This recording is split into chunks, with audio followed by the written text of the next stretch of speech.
There is a lot of excitement around OpenAI's Chat GPT.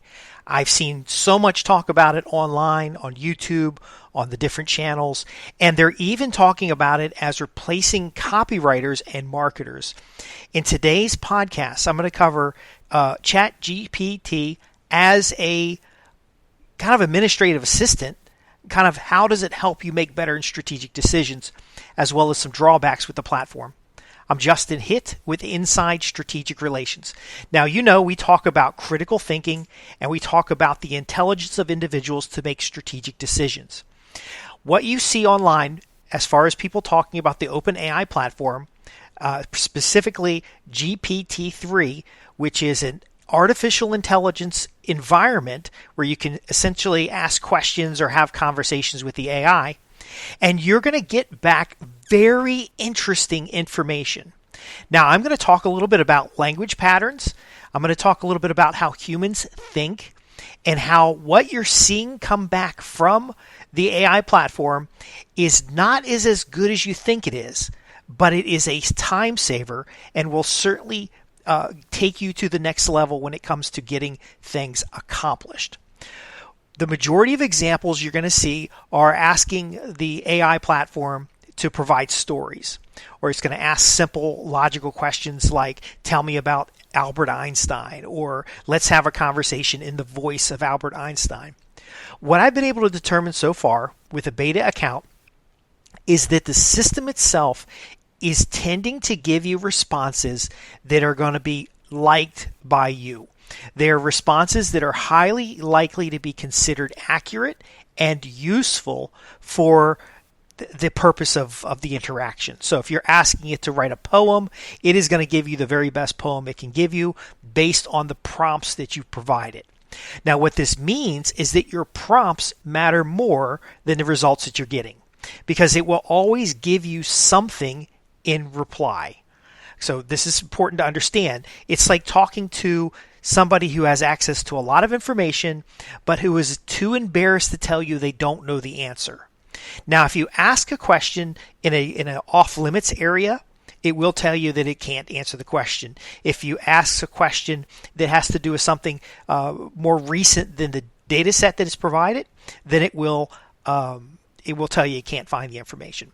But ultimately, if you asked it a hypothetical question to tell you how to accomplish something that's not illegal, that's just a general idea thing, it'll give you a good enough response to get you started. Now, here's the challenge. When you ask it about topics in which you are an expert or you have a high level of knowledge, it will not give you a sufficiently detailed message. So here's what I mean by that. The responses tend to be very high level, very agreeable, and ultimately something that nobody's really going to argue with. So the type of people who are asking questions, like maybe don't know the answer. So let's say you're a student and you're going to ask for the chemical formula for something. It's going to give you 90% factual information based on like a reference. It's going to reference information, but it's not going to give you anything more than that. But if you ask a question, I did one test that asked what is the media's attention or the media's sentiment towards Elon Musk. So sentiment is something that you can use Python tools, you can use other types of artificial intelligence tools to determine the text sentiment. So you can read text and tell whether the text is generally positive, neutral, or negative.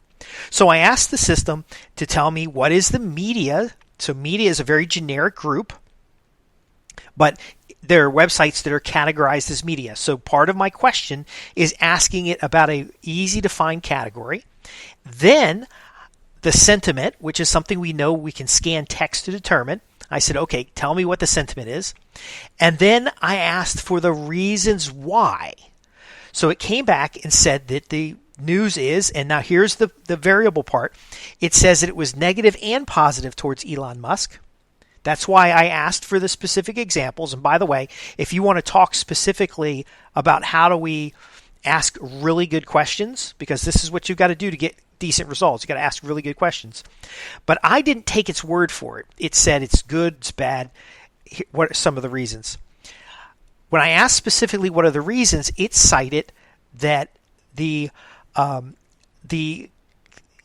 praise around the Hyperloop is being criticized by the media. So Elon Musk said the Hyperloop is going to eliminate traffic. It's going to solve all these problems. And the media criticized it. So the media was negative about the Hyperloop. It said the media was positive about Tesla. And it said the media was just kind of neutral overall. Great. I could leave it at that. But again, we're about asking great questions. We're about asking things that help us determine what is true and false. Because it turns out, I said, well, what are your sources? I said, give me your sources. But before I asked the sources, I said, how many sources do you have? Because we want to quantify the question. Then I said, give me your sources. It gives me 8 sources. It said it had 30 sources, but it gives me 8 sources. Now, I can't split my screen here to have this up on the screen, so I'm going from memory. Memory is not the most accurate set here. But again, I said, how many sources did you have? Then I asked for those sources. It only gave me 8 sources. And then it gave me very vague sources. So that leads me to believe, if I was talking to a human, leads me to believe the person's making it up out of their ass. And now I said, okay, no, I want you to tell me which sources you had in a number list, including the name of the site and the web address of your source. So what I'm expecting is kind of an APA, cite your sources. And now what it does is it gives me 12 websites, their main URL, not specific content. So the AI kind of has a feeling about the sentiment in media, gives me this list back, and the list is all mainstream media. Not only that, it is all kind of left-leaning sources. Now, I'm not faulting here. It could be that those platforms put out high volume of information, or they talk about Elon Musk a lot. There's a lot of biases here. But what happens is now I said, what's the sentiment? I got the sentiment. I said, what's your sources? How many sources do you have? I got the sources. Then I asked the question again. But specific, now I'm narrowing down the information, specific to the Hyperloop. I say, what specifically did the media say negative, because I already got the sentiment was negative, about the Hyperloop? So the chat comes back. It tells me that it was unrealistic in its implementation, that there was environmental problems associated with building the Hyperloop. And by the way, the Hyperloop is an underground highway system that kind of shuttles vehicles around, kind of like those tubes that used to be around New York for sending mail. My point being is that as I narrow down to specifics, the AI contradicts itself. Now, I don't know for sure whether Chat GPT is going back through our previous conversation, or if it's building a temporary data set so that it can keep pulling from the same information, or if it's treating every ask uniquely, but it starts to conflict itself. Asking specific about the Hyperloop, it says that the criticism came because Elon Musk changed his mind over about the value of Hyperloop. So very early in the beginning, he's pitching it, he's making everybody very excited. Then towards the middle, they have some setbacks. And then at the end, Elon says, well, this isn't the best solution. Here is where we are testing the thinking of the AI tool and why I see the tool has value, but you have to be very careful about how you use what it gives you back. So I said, why did Elon Musk change his mind, or is perceived as kind of flip-flopping back and forth on the topic? Initially, the system didn't have a response. Initially, the system came back and I had to ask questions about the time frame in order to determine that the system could not understand whether or not the sentiment of the media now is representative of the sentiment of the media in the beginning. Now remember, where does this AI tool get all of its sources from? Well, it gets its sources from the media over time, gets the sources from published materials over time, and it didn't quite in the beginning connect the concept that there is a promotion going on here. Elon Musk is launching a product with sensation, and then he's having the actual practical implementation. So there's hyperbola in the beginning, he's hyping it up. Then he has implementation and setbacks, and then he has to have some kind of adjustment in his behavior. Because if he continued to say all the exciting things with evidence on the contrary, then it's going to be harder to trust him as a business owner. But what was powerful about this conversation, and I'll include a link to the conversation here if I can figure out how to save the conversations or at least share them with people. What is interesting about Chat GPT is that it actually came up with the difference, or the reason Elon Musk might have changed is because he gained new information. And so I had a little rational discussion there that which would imply that the media changed as they found new information. So as a human reading this conversation, I can't take the machine for its upper level, what it printed on the page, but I can interpret what it presented on the page to see that there was a change of media sentiment over time, and it was due to an individual gaining more information, not that they like him more or that he's more credible over time. It's just that things have changed.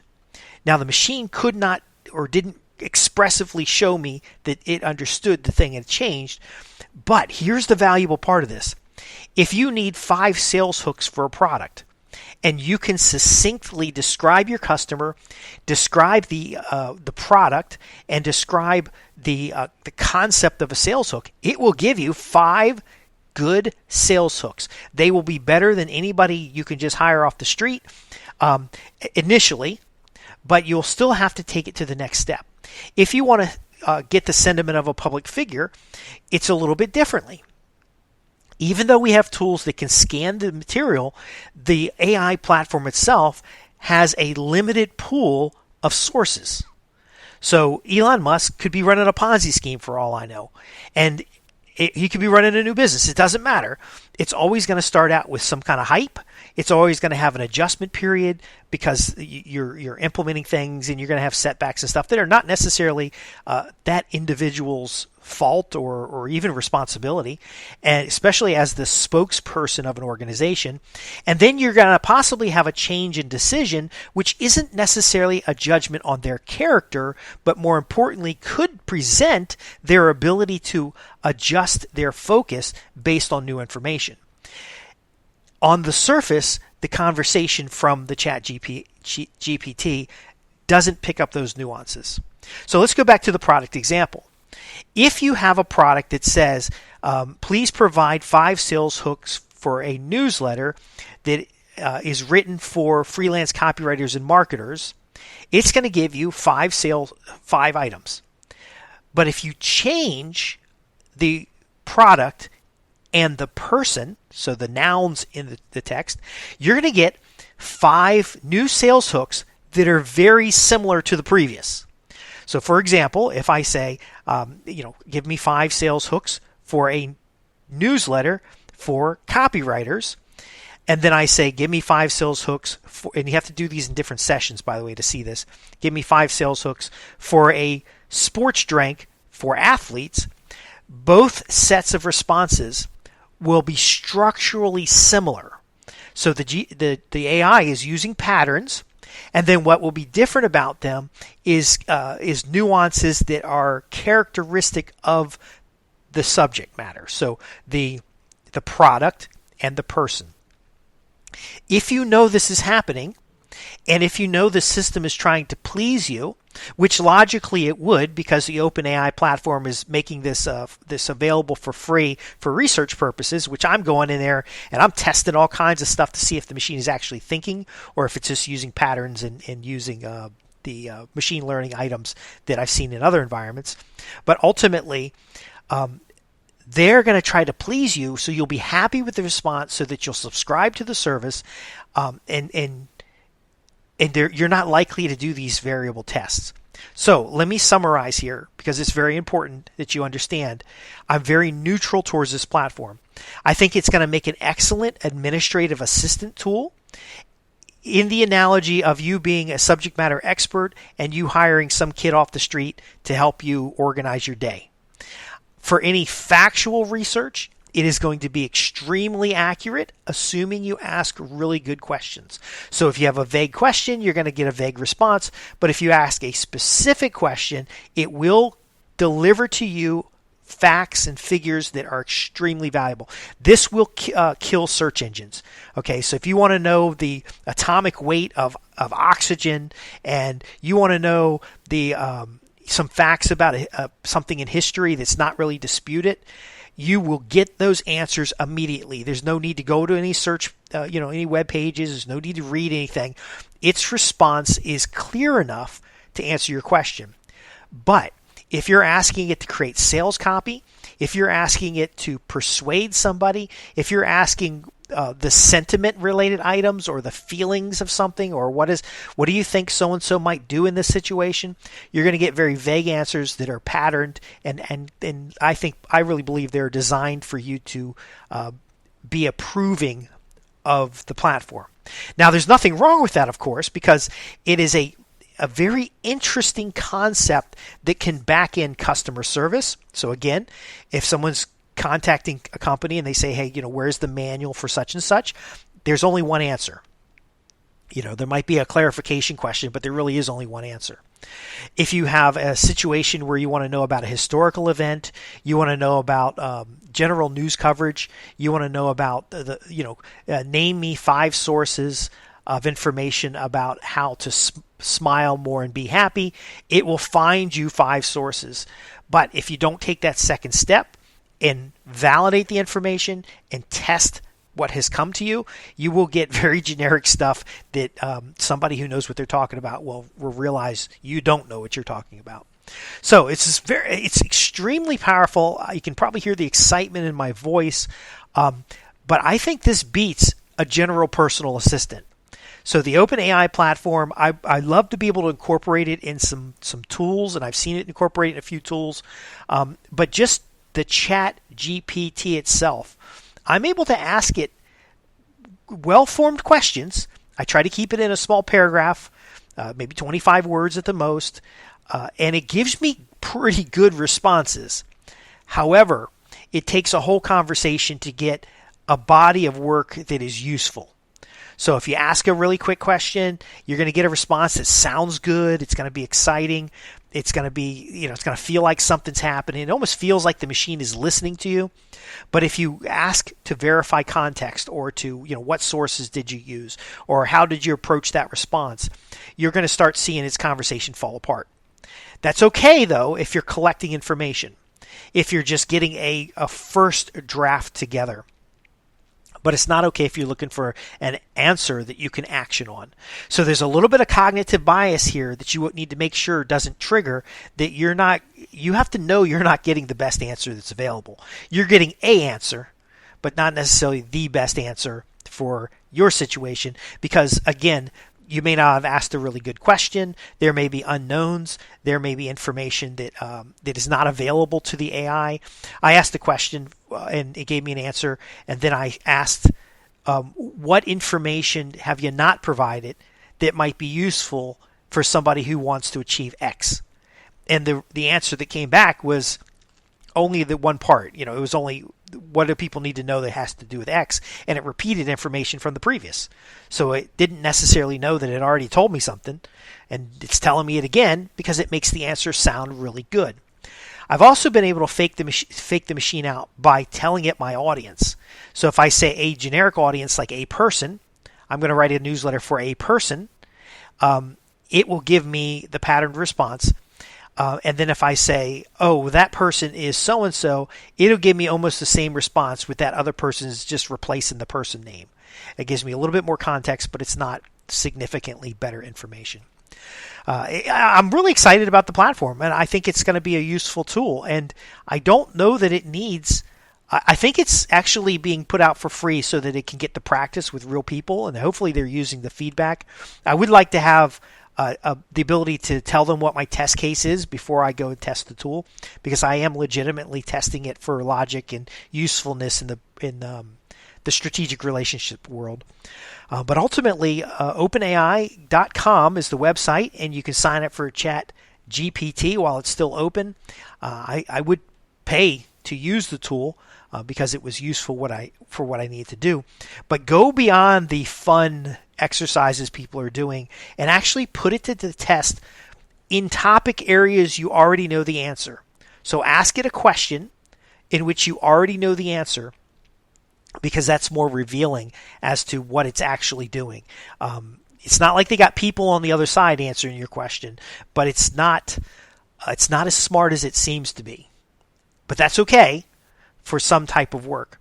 If you'd like me to explore this topic in more detail, I do have a background in social psychology. I have a background in organizational behavior, risk management. I was doing some particular tests about the identification of risk and concerns about risk in business environments, and it didn't do that well.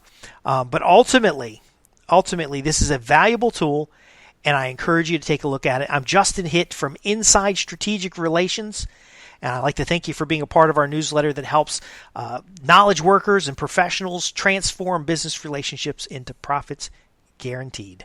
I'll see you in the next episode.